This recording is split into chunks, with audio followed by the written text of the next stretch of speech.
congressional candidate. Matt, thank you for taking the time to speak with us today. We appreciate it. Okay, Stephanie, it's a Biden is pleasure to be expected here. to speak, like, So you have right a now, very and they're unique just filling perspective in time, so this, in hopefully we'll that get to you have Biden worked with speaking the here intelligence shortly. community. You've also run for elected office. When you first heard of the news yesterday of the attempted assassination against former President Trump, what were your initial thoughts?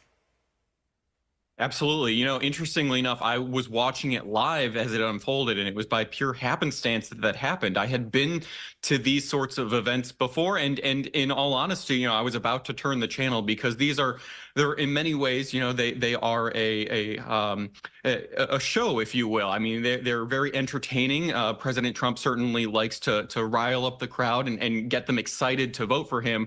So, if you've seen one, oftentimes you've seen them all. So I was about to turn the channel when this unfolded. My initial thoughts were it was, at least to me, blatantly clear that there had been some sort of gunfire that had happened. The real confusion happened just moments later when it was entirely unclear if President Trump had been hit, whether or not he, had been struck elsewhere on the body. It was somewhat obvious that there was blood coming from his head someplace. But my initial reactions was, like many, just complete confusion. But it was pretty clear that there was, at the very least, some massive failure when it comes to security.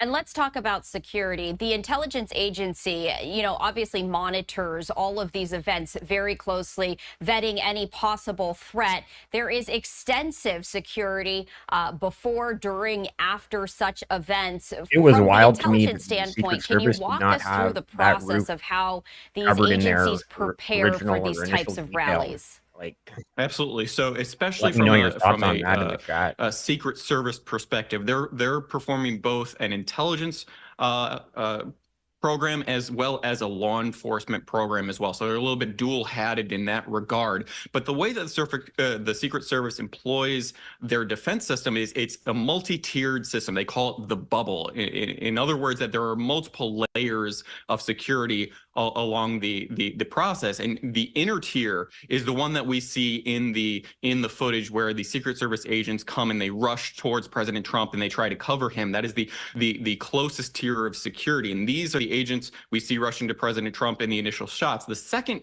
or middle tier, if you will, they're tasked with identifying and defending against mid-range threats. So they're looking into the crowd, they're trying to secure the perimeter, and this tier is usually comprised of local law enforcement, purely because oftentimes the Secret Service doesn't have enough resources alone to secure such large areas. This is the area that I believe actually had the greatest breakdown, most likely. And then third, the last tier of security is going to be covering larger distance threats. This is where we're going to get the counter snipers involved. This is where we get things like cyber and signals and intelligence support, as well as perhaps drone and aerial footage to try and secure the area. But along with this, though, and what I meant earlier about the breakdown is that local law enforcement often have to communicate with Secret Service, but the communication is often restricted to just individual liaisons to be the sort of touch point between Secret Service communications and local law enforcement communications. And there have been numerous reports over the years that this communication has struggled, not only purely based off of time, that it adds extra layers of time to this, when in this case, time is of the essence, but it also creates confusion where there have been reports in the past that Secret Service almost fired upon local law enforcement, not realizing that they were on the same side. So I think that those lines of communications are things that I would be very interested in looking at to see if that was the cause of the problem. And we also, there's been a lot of discussion because we don't know exactly how this all unfolded. We do know that President Biden was speaking with law enforcement officers as well as Homeland Security. That was closed to the press, and then he is set to deliver those remarks and likely update the nation in regards to those discussions. But we saw video of what appeared to be the gunman on top of, a roof of some sort. The question being, and he was was apparently outside the perimeter for Secret Service. But when it comes to something like that, how does all of that work? No doubt there are a Secret Service that are positioned in ways to be able to have visual contact with all areas of the venue or the event. So, from all of my contacts that I've spoken to in law enforcement and the security services, they are all in agreement that these sorts of instances where there is some sort of structure that could be used for any sort of threat, the security services want to have complete control of those particular areas. They want to have the high ground and control it absolutely. So for this to not have been the case is just incredibly surprising, because in many ways it's a basic function of these sorts of security events. The basic thing is to secure the high ground and own it so that So no if you can see the bottom potential of the threat screen there, it can. does say Now, from June what I've Biden seen with regards to Trump's reports is that assassination. there That's seemed why to we be are some here. We want to confusion see and potentially listen and between the watch line of sight that the Joe counter Biden stumble through another speech. snipers were using on the service side, See what whether or not happens they next, actually basically. had the ability to In have the a meantime, clean we'll listen to view these of two. that rooftop, or at least the part of the rooftop that the sniper ended up being from. There was some discussion about whether or not there was actually trees in the way, and that'll end up coming out over the course of the investigation. But at least that's from some initial reports that there may have been one explanation for why the counter snipers did not see him specifically. But I would also add to that too, from what I've seen in the videos, is that when the counter snipers engaged the sniper, I saw the counter snipers have to drop their sights rather significantly in order to actually zero in on the sniper, which tells me that they were probably looking much farther past the roughly 150-yard area. I imagine that they were expecting that the middle area tier of security, as I had mentioned earlier, was going to be covered by the local law enforcement. So perhaps that's where the miscommunication started to break down, where one side was assuming the other one had each other's backs when perhaps that may not have been the case. And can you kind of walk our viewers through? There is a perimeter. The Secret Service has a secured perimeter, but beyond that, it's I guess it would be considered unsecure. Can you talk about what that range is and why that particular range has been chosen? Sure. Well, in this particular case, it's a little confusing to say the least, because from my understanding, is that area that ended up being on it, as well as the parking lot adjacent to it, was closed to the public. So from that perspective, whether it be local law enforcement or the Secret Service, had already cordoned it off to a certain extent. So they identified it as an area that they wanted to restrict access to. So the fact that, if that is indeed the case, that they already identified it, but then there was no additional coverage by law enforcement or Secret Service, that's the confusing part that I think is raising a lot of questions. But as I mentioned earlier, you've got the layers, if you will, of security. And for any of your viewers that have been to these sorts of events, it's required that you have a ticket in advance. It depends on how exactly you obtain it, whether you have to provide your own personal identification and personal information or not. You receive it for other means. But once you get there, you have to go through multiple layers of security, where you're going through metal detectors, you're having all of your bags checked, you're having your person checked. And on top of this, a number of these situations happen where it's an hour-long process just to get in.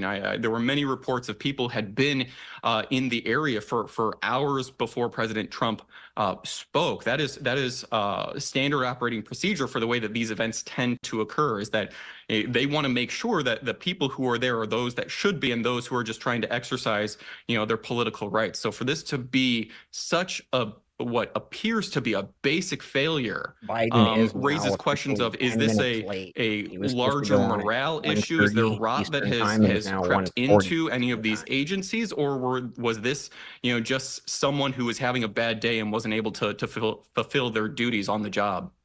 And these are all questions, no doubt, that everyone is asking. We are expecting President Biden to be speaking anytime, and he was briefed with Homeland Security as well as local law enforcement officers. When it comes to that line of questions and the information that we might hear from him, this is a breaking news situation. Much of this might be confidential, but what he is able to share from that intelligence perspective, what might we learn from President Biden as he does address the nation shortly?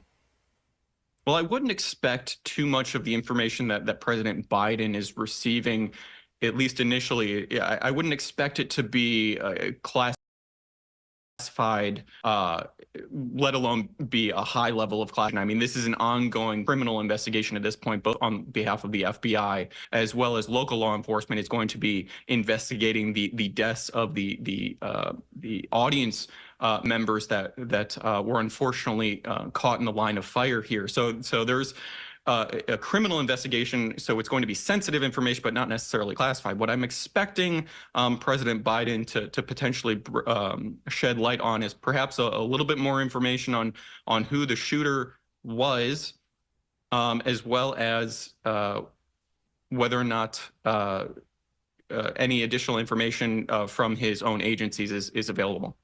And I do want to ask you about that. The shooter identified, or the suspected shooter identified as 20-year-old Thomas Matthews Crook. And we have been hearing reports from his background, no previous criminal history. But when it comes to something like that, from the intelligence perspective, how does one go about making sure that events such as the one that happened yesterday are free of potential individuals who want to incite violence if there is no prior record? How does that happen?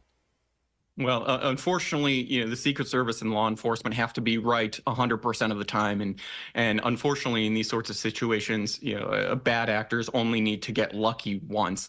Now, thankfully, this bad actor was not as lucky as he had hoped, and unfortunately, that meant that the Secret Service was not as good as they should have been, unfortunately. Now, when it comes to trying to investigate this, FBI is going to be delving into this individual's background, trying to uncover anything they can about this person's past.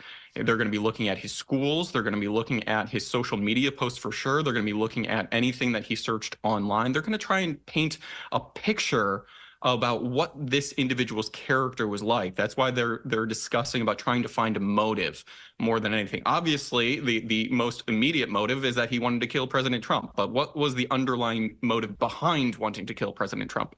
That's going to be the real question. That's going to shed some light, at least in terms of how to identify what is going to drive this bad actor and what drives or drove his form of extremism to the extent that it was. So they're going to be interviewing family, friends, and it's going to build, in a certain sense, a picture out from that initial core individual himself, and they're going to build out a picture of that from his surroundings itself. And there is a thought that he might have also wanted to create a larger a tragedy. Law enforcement did find bomb-making materials inside his vehicle as well as his home. From that intelligence perspective, learning that information, do you draw any conclusions from that, where it's not just that lone shooting situation, the tragedy, but the fact that he had bomb-making materials with him in his vehicle as well as at home?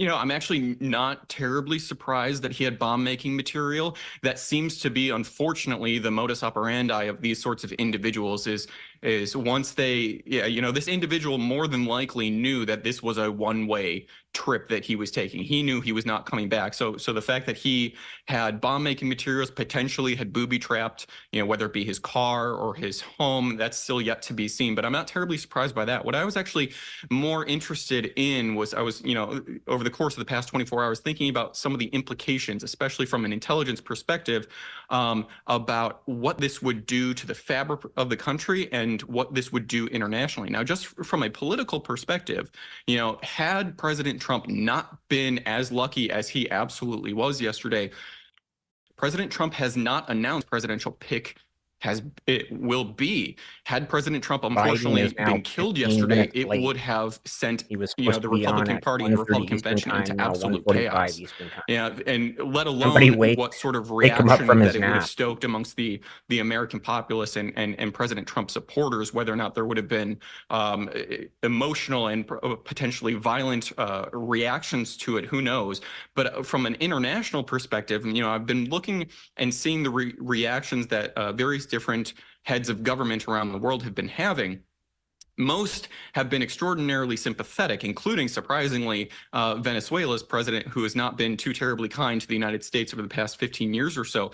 China and Russia, in particular, were very muted in their responses. They waited a number of hours. They only responded early this morning, actually, and their responses were very muted to the point where they simply said that they were glad that President Trump had survived. That was essentially the extent of their comments. What they're going to be looking at is countries around the world, whether friend or foe, are going to be looking to see if the American system and the American population is close to descending into a form of political chaos, or at least political instability. Some of those actors may try to stoke it over the next few days and weeks to see if they can get an upper hand on us. I think that's something that we should be incredibly weary of, and take a look and make sure that we take a step back, try to lower the temperature, as we've heard over the past 24 hours, and really take stock about what the rhetoric and the way that we conduct our politics have been over the past number of years. And I also want to talk to you about moving forward from the intelligence standpoint. The Republican National Convention set to kick off in Milwaukee, Wisconsin tomorrow. Former President Trump has said that he does still plan on attending, security increasing at that event. But I have to imagine at every other political event, no doubt, where security will be ramped up. We heard that there was now law enforcement that was monitoring one of the potential vice presidential candidates, which would be Vance. And what does that look like as we move ahead and want to make sure that these rallies, these events, these he comes on and speeches, and every who is attached to this is safe? Sure. So since we unfortunately don't know the exact causes, if you will, of the security lapse yesterday just yet, we don't know the quality, if you will, in terms of how to improve that yet, because we don't know where the fault lies. In which case, they're trying to increase the quantity of protection around it if they can't determine yet what the quality of that should be. Moving forward, at these events that President Trump, I believe, had indicated, or those through his campaign have indicated will go on, what I'm going to expect at the very least going forward is that there will more than likely be an increased use of bulletproof glass around the podiums that unfortunately we've seen a lot when it comes to the American political life for the past number of years. So I expect to see more of those. And I expect to see perhaps a drones. It's unclear at this point what role drone footage had played in this security incident. They more than likely use it in terms of the initial sweep of security, but whether or not they were continuing to use it at the time of the actual shooting remains an open question. So at the very least, I would expect, perhaps an increased use of drone footage so that they can get a bird's eye view of any situation going forward. Matt, before we let you go, anything else that you are particularly interested in focusing on, or any questions you feel really needs to be addressed, as we do expect President Biden to speak to the nation shortly? Anything from that intelligence perspective? And you have a very unique background in that you also ran for elected office, so you have that perspective as well. Yes, and this certainly hit close to home. I had the good fortune to meet with President Trump last year when I was running for office. He was an incredibly kind man. He certainly is very, very boisterous in public, but behind the scenes, he's an incredibly kind, very soft-spoken individual who is very interested in the person that he's talking to. He wants to make that personal connection. So this certainly hit home, and I made some wonderful connections I think that's a great in the point. Trump world when I had the opportunity to visit Mar-a-Lago. So Everything, I think take one it with a thing grain of more salt. than anything You that I choose would what love you your believe, viewers to don't believe. understand is that, you know, these individuals that hold political God, of office, course. whether you agree with them or disagree with them, they're so much more than the caricatures that we often see in political discourse. We oftentimes see them two-dimensionally. You know, they are either good or bad. They're on our side or they're not on our side. But these, you know, individuals, they're husbands, their wives, their fathers and mothers, and they're someone's kids. So I think that is probably the most important thing that I would love for people to understand when they evaluate what's And going we are on. now And I officially think 20 you minutes bring up late such an on important show point coming in that oftentimes the public can just view public figures in that two-dimensional realm, but truly everyone is a human. You bring up a really important point. You also mentioned that you were able to speak with former President Trump and meet with some of his family and associates. Have you been in touch with anyone? What is their reaction? What have those conversations been like, if you've had them? So I've been in very brief conversations with them. I certainly didn't want to delve too into it with them, especially since they certainly have a lot of things going on in their mind. One thing that really struck me, though, was a report about how allegedly that Barron Trump was there at the event with his father when this happened. So I can only imagine for a young guy such as him to see that, how very nerve-wracking at the very least, let alone scary and terrifying that could be. So my heart goes out to him and his family, and for all those that have suffered through this. You know, we're going to get through this as a country, and I certainly hope that we can be better for it. Matt, thank you so much for taking the time to speak with us here on Live Now from Fox. We appreciate it. Absolutely. Thank you very much for having me. Of course. And as Biden And as Matt shared, former President Trump, of course, a family man. And just a short time ago, I did want to share this with you. Melania Trump sharing on her social media platform a letter that she wrote saying, "I am thinking of you now, my fellow Americans. We have always been a unique union. America, the fabric of our gentle nation, is tattered, but our courage and common sense must ascend and bring us back together as one. When I watched that violent bullet strike my husband, Donald, I realized my life and Barron's life were on the brink of devastating change. I am grateful to the brave Secret Service agents and law enforcement officials who risked their own lives to protect my husband. To the families of the innocent victims who are now suffering from this heinous act, I humbly offer my sincerest sympathy. Your need to summon your inner strength for such a terrible reason saddens me. A monster who recognized my husband as an inhuman political machine attempted to wring out Donald's passion, his laughter, ingenuity, love of music, and inspiration." And the letter does go on. I also want to share this look with you, this coming in just now. This is a live look at the podium where President Joe Biden is set to address the nation a day after President Trump was assassinated. We're going to take a brief 2-minute break as we do expect him to come out shortly. Stay with us. Okay, so that's a good sign. Before I went live, they didn't even have access to that press conference room. So, yeah, we'll just hang tight here for the commercial break, and hopefully when they get back from break, Biden will be speaking to the nation and of the world, obviously regarding yesterday's assassination attempt on Donald Trump. Jump into the chat.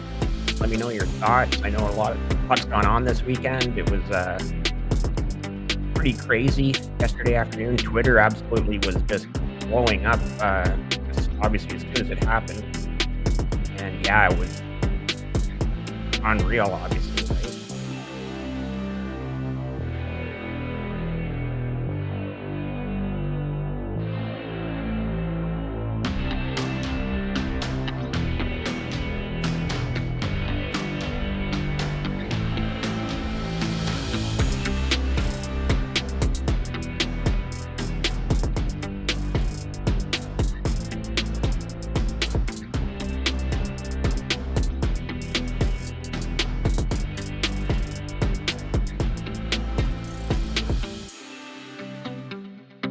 not sure why they're showing Victoria, BC. That seems a little odd, but okay.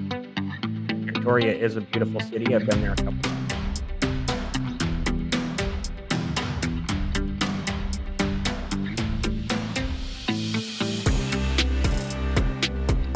Chicago.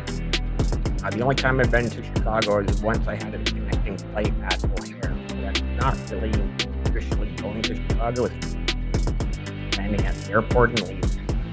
Spokane, Washington. I've never been that far east in Washington State, but I have been to, I've snowboarded on Mount Baker, and I've been to Bellingham and that area. Okay, Welcome back to Live Now from Fox, and you are taking a live look at the Roosevelt Room. We are anticipating President Biden to walk through those doors and address the nation a day after the attempted assassination of former President Trump. We do know, according to the White House, that the president received an updated briefing from Homeland Security and law enforcement officials earlier today. We also know that Vice President Harris was also in attendance. So we are expecting President Biden to address the nation as soon as he walks through those doors. Of course, we're going to raise the audio and listen in. In the meantime, I want to bring back Matt Shoemaker, who is a former intelligence officer at the Defense Intelligence Agency and a former congressional candidate. We were talking a little bit earlier, and you had mentioned that you did have the opportunity last year as you were running for office to meet with former President Trump and his officials. We still don't know much about what led to this shooting, how this suspected gunman was able to gain access to that roof, access to that Obviously, rifle, I kind of have a feeling it will be tragically kill one person, wound two others, and injure former President Trump himself. You mentioned before during our conversation that President Biden will not be able to share some of that confidential information, but what would you like to see him share as he addresses the nation? Sure. So I'm thinking, my mind goes to when President Biden last night addressed the country, and unfortunately, I was less than impressed by the delivery of it.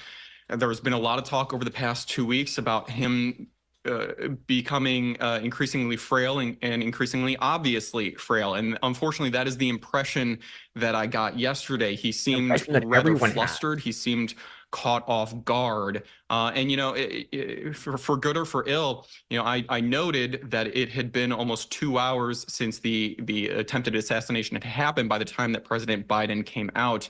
It was my initial reactions seeing that former Presidents Obama, former President George W. Bush, and current Transportation Secretary Pete Buttigieg had all released statements before the President of the United States was disheartening, to say the least. So what I'm looking for now, more than anything, you know, this country is looking for stability. It's looking for leadership. We have all received an intense jolt, if you will, over the past 24 hours. You know, President Trump went so far, I think, and made such great strides yesterday when he took that one pause, raised his fist, and said, fight, fight, fight. Had he not done that, I imagine that people would have been far more skittish afterwards. So that brought some stability. And I think what we need now is going to be for President Biden to come out to make it obvious that he's got control of the situation and look like he's in charge. I think that is probably the biggest thing that the country is looking for.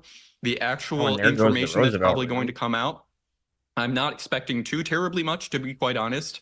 I would imagine that most of the real meat of the information is going to be coming from the local law enforcement and the FBI who are on the ground more than anything. If President Biden does have some additional information to provide, that would be obviously very interesting, whether it be about the shooter himself, about what the Secret Service claims that they were doing at the time. President Biden, said that he has been briefed by the head of the Secret Service this morning, as well as the head of the Department of Homeland Security, Secretary Mayorkas, who has gotten his own flack over the past number of months for various issue he's had to deal with. So I'm not terribly expecting a whole lot, to be quite honest. But if he does, I will be very interested to learn anything more that he could provide. So I did want to let our viewers know we did have that live look at the podium inside the Roosevelt Room. There were color bars that popped up, so it does appear that that live stream has abruptly turned off. I was just looking at my emails, and it does say that the pool has gathered in the Roosevelt Room for President Biden's remarks. So we do expect that to happen. But we wanted to let our viewers know that, unfortunately, for whatever reason, that live video stream from inside the White House has now abruptly cut off. Of course, as soon as it pops back up, we will let you know. President Biden was scheduled to speak, so we are now waiting on him to enter into that room. It's unclear how much longer we will be waiting. But you mentioned yesterday, Matt, when you were listening to President Biden's brief remarks, they were about 2 minutes in length, following former President Trump's attempted assassination. He called this tragedy sick, but he spoke for about 2 minutes. Now we are expecting him to perhaps further elaborate after he was speaking with Homeland Security as well as law enforcement officers. And you mentioned, you know, from your perspective, you know, a little bit of disappointment for what was delivered, how it was delivered. You know, as an American, as a former intelligence officer, as a former congressional candidate, as you know, we are in a fractured time here in America. What would you like to hear from all of those different perspectives from the man who is leading our nation currently? Sure. Well, I will say on the content of what he said, even though it probably did not hit the mark in the manner in which he said it, the content was arguably admirable. You know, he'd said that the violence against President Trump and against the attendees at the rally was absolutely sick in his terms, and I think he's 100% right with regards to that. And he says that that violence has no place in our political discourse, and I think that not only is he right, but I think we as Americans should try to remember that. You know, we have been considered down and out many times over the course of our history, going back almost 250 years at this point. And somehow, whether it be divine providence or just sheer utter luck, we've always been able not only to get through it, but to get through it stronger. So never count us out just out of hand. So I'm certainly hopeful that we are going to be able to rise above this, and perhaps, you know, this may be the catalyst for that. I certainly hope so. We can certainly be the phoenix that rises from the ashes from this and come together as a country. So I hope we are going to be stronger because of this. Unfortunately, we had to go through some very ugly, some very scary things in order to potentially get there, but I hope we can get there. And Matt, I brought up a live look at where the Republican National Convention is set to get underway tomorrow. This is a live look at the convention center in Milwaukee, Wisconsin. I want to talk to you from the intelligence perspective, as we do know that security is set to increase. It's one of the most secure events in the nation, akin to the Super Bowl, the inauguration, let's say. But what changes do you anticipate happening as the convention starts tomorrow? Sure. So let's look initially, at least, on what the routine sort of security for this sort of event would be. The first thing is that this has, you know, the location of this has been known for, gosh, the better part of a year at this point, that it was going to be Milwaukee. So from that perspective alone, they've had, you know, security forces have had the better part of 12 months to plan this out. So there's an incredible amount of detail and resources that have been put into securing this facility alone. You're going to have FBI, of course, involved. You're going to have local law enforcement, including SWAT, more than likely. Of course, there's going to be Secret Service because President Trump is a former president. So just from that perspective, he gets his security detail. But because he will now then be the official Republican nominee, he will get additional Secret Service coverage for him. You're also talking about FAA closure of airspace around there. As you mentioned, this is an event akin to the Super Bowl when they close off the airspace. You're also going to have local law enforcement and particularly the FBI looking at signals intelligence, seeing whatever kind of chatter they can glean from any sort of bad actors that they might be looking at, whether they be foreign or domestic, whether terrorists and not to, I don't want to interrupt you, Matt, just yet, but I do want to change the live look right here. The White House has just allowed those cameras to go back. It does appear, and I just wanted to let you know, as well as our viewers here on Live Now from Fox, it does appear that they gave a verbal 2-minute warning. We saw an individual get up to the podium and say something, and that's typically what happens. So I just wanted to let you know and our viewers know that we might be seeing President Biden in the next 2 minutes walk. But as we do await the president to deliver those remarks, Matt, can you go back to just explaining that security at the RNC? Sure. So with regards to, especially when it comes to signals intelligence, they're going to be, in a certain sense, looking for a needle in a haystack. And by that, I mean determining who is a legitimate threat that has been enraged, that has been had extreme views, if you will, and who is potentially going to act on it versus those who are just, let's say, blowing off steam in an incredibly inappropriate way. That is the real situation the real task that they have, is gleaning who might be a real threat versus who might not be. And sometimes they get that information from anonymous sources. Perhaps it be a friend or a relative. Okay, we saying see that President Biden walking in. Matt, we're going to pivot to that. Finally, hang with us. Let's listen in.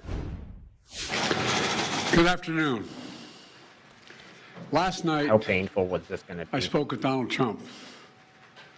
I'm sincerely grateful that he's doing well and recovering, and we had a short but good conversation.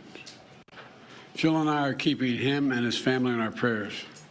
We also extend our deepest condolences to the family of the victim who was killed. He was a father. He was protecting his family from the bullets that were being fired, and he lost his life. God love him. We're also praying for the full recovery of those who were injured.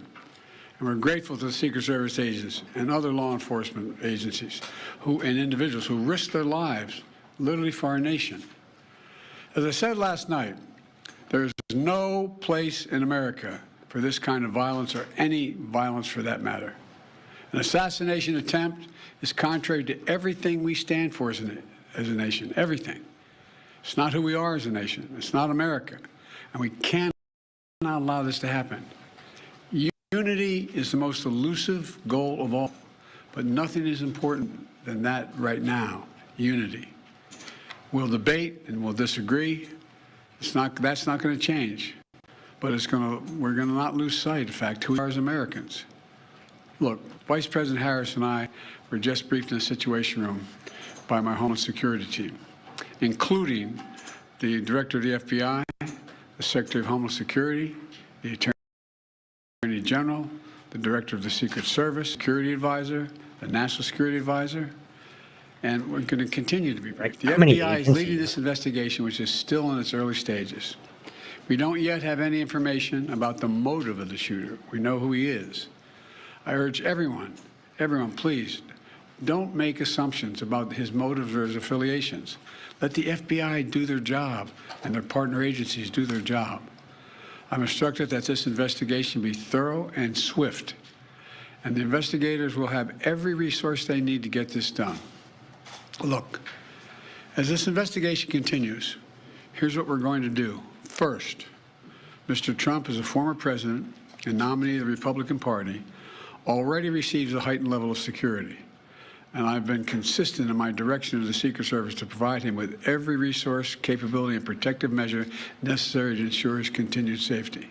Second, I've directed the head of the Secret Service to review all security measures for the Republican National Convention, which is scheduled to start tomorrow. And third, I've directed an independent review of the national security at yesterday's rally to assess exactly what happened and we'll share the results of that independent review with the American people as well. And finally, I'll be speaking more about this tonight at greater length from the Oval Office. We must unite as one nation.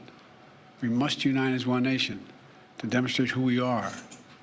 And so may God bless you all, and may God protect our troops. Thank you very much. Mr. President, when you spoke to President Trump yesterday, what did you Doesn't look like he's going to take questions. Mr. President? He did All right, so President Biden have, delivering like, very brief remarks right there, Is it- not answering. oh, still got the audio going. Hold on. Give me a figure. There we go. Yeah, so I don't know. He did seem to have like his wits about him today, which I guess is a good thing, but I guess you just sort of never know when he is going to have his wits about him. Anyways, that was, he was 35 minutes late. He spoke for about 5 minutes, and it wasn't anything groundbreaking or earth shattering. Basically, just said, let the FBI do their job, full investigation, and obviously, the heartfelt shout out there to the person that lost their life, which was very unfortunate. I was just reading about that person prior to going live, and yeah, he literally was.